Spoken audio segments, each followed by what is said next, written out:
అత్యాస ప్రమాదంలోకి ఎలా నెడుతుందో ఈ కథ ద్వారా తెలుసుకుందాం.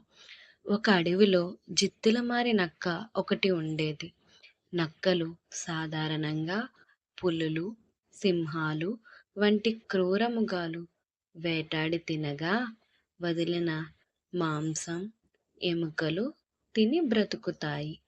రెక్కాడితే గాని డొక్కాడదు అన్న బాధ వీటికి లేదు. అటువంటి అవకాశం కోసం ఎదురు చూస్తున్న నక్కకు ఒక సువర్ణావకాశం లభించింది.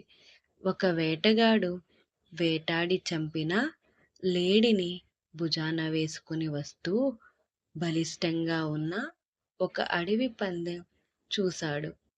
గురి చూసి ఆ శుకరాన్ని బాణంతో కొట్టాడు. అది గురుతప్పి పందికి గాయం చేసింది. అడవి పంది రెచ్చిపోయి కోపంతో వేటగాడి మీద దాడి చేసి చంపింది.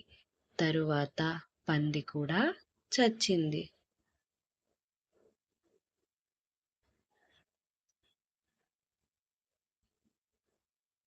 ఆ పెనుగులాటలో ఒక పాము కూడా నలిగి నుగ్గు చనిపోయింది.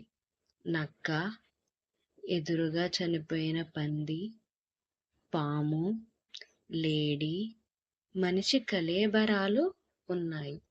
నక్క ఆనందానికి అంతులేదు. బోలెడంత మాంసం, మంచి విందు భోజనం. ఆహా, ఏమి నా భాగ్యం! అదృష్టవంతుణ్ణి చెరిపేవాడే లేడు అని మనసులో అనుకుంది. సరేలే, ఈ నాలుగింటి మాంసం ఎప్పుడైనా తినవచ్చు.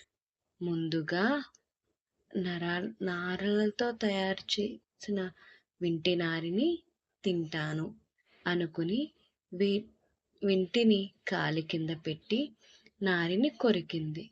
బిగుతుగా ఉన్న నారి తెగిపోవడం వలన వేగంగా నక్క గుండెకు తగిలింది. ఆ దెబ్బకు నక్క గిలగిలా తన్నుకుంటూ చనిపోయింది.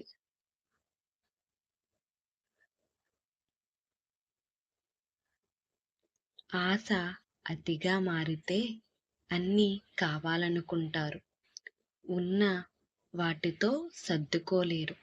ఆ ప్రయత్నంలో ఆలోచన లేకుండా ప్రవర్తిస్తారు.